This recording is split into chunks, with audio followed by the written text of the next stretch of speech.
Good morning guys! Nandito tayo ngayon sa aming orchard and then samahan niyo ako guys, mamimitas tayo ng orange fruit. This will be the first time na mag-harvest ako dito dahil akala talaga namin before this fruit is a grapefruit. Alam niyo yung grapefruit guys, it looks like orange but it's bitter. Ang kanyang lasa is mapait. So akala talaga namin grapefruit ito. But when I tried this morning, as naglalakad kami dito na aking mister, sabi niya, it doesn't look like grapefruit. It looks like orange. That's why tinikman ko. And then sabi ko, oo nga, lasang orange. So, may mga ano doon, no, yung ripe na talaga siya, yung dilaw na dilaw. I-try natin guys, pitasin natin. And then, kasi yung tinikman namin kanina, hindi pa siya masyadong hinog. Dahil sobrang taas nga ng puno na to guys, gumawa ako ng paraan. Dinugtungan ko ng stick. Nag-improvise ako. So, mamimili ako dito ng talagang dilaw. Oh my God, nasubrahan sa taas ang gawa ko.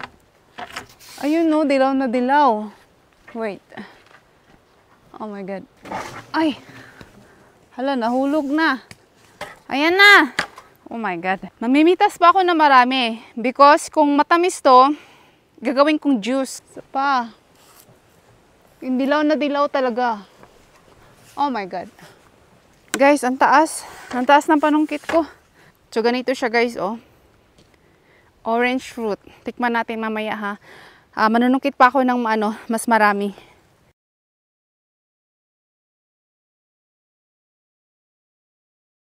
So guys, ito na yung napitas kong mga orange.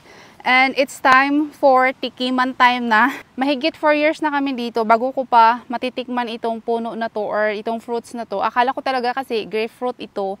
So, didma lang. Kasi mapait ang grapefruit. Ngayon titikman natin.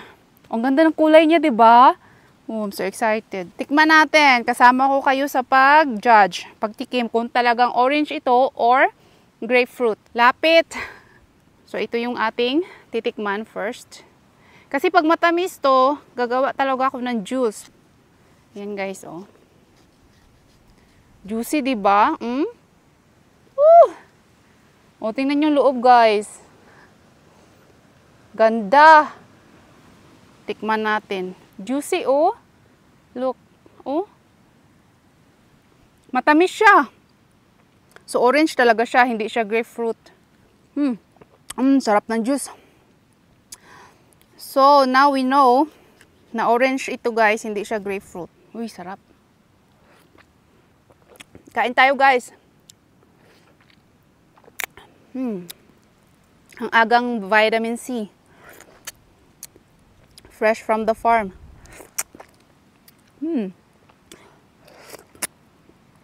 Sarap. Orange, yes! So happy. I can make juice na. So yun lang ang gusto ko i-share sa inyo guys. And I'm so happy na meron kaming orange tree dito na matagal na pala nag-i-exist. So nagplant kami ng mga new orange trees, but I told to my husband na kailangan naming magdagdag pa ng iba para maging farm na talaga siya, 'di ba? So, have a great day everyone. Keep safe. Bye.